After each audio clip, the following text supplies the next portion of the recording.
Once upon a time, there was a young boy named Ali who loved to play outside in the garden. He would spend hours chasing butterflies, climbing trees, and digging in the dirt.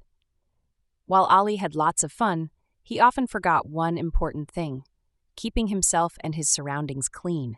His hands would be covered in dirt, his clothes would be messy, and his room was always untidy. One day, Ali's grandmother came to visit. She noticed how Ali would run straight to the dinner table with dirty hands and jump into bed without washing up. She smiled kindly and said, "My dear Ali, did you know that our beloved Prophet Muhammad, peace be upon him, taught us that cleanliness is half of faith? It's not just about looking nice, it's about taking care of the beautiful life Allah has given us." Ali was curious and asked his grandmother to tell him more. She explained how being clean helps us stay healthy, makes us feel good, and shows respect for ourselves and others. She taught Ali that before we pray, we perform wudu to clean ourselves, and how keeping our homes and surroundings clean is also a form of worship.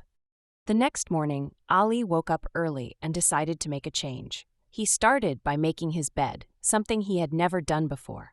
Then, he went to the bathroom, brushed his teeth, and performed wudu properly. He felt fresh and energized.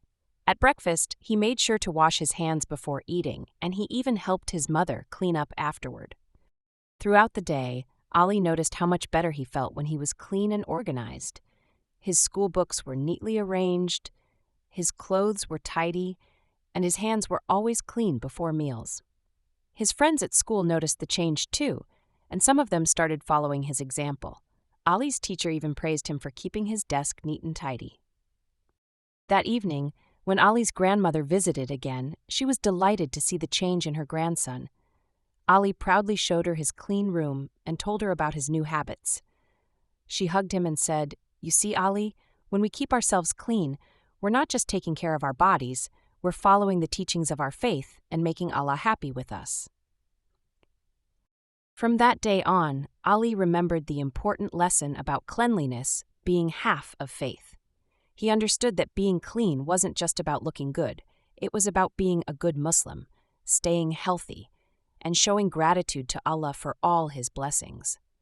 And whenever he saw other children being messy, he would kindly remind them of what his grandmother taught him about the importance of cleanliness in Islam.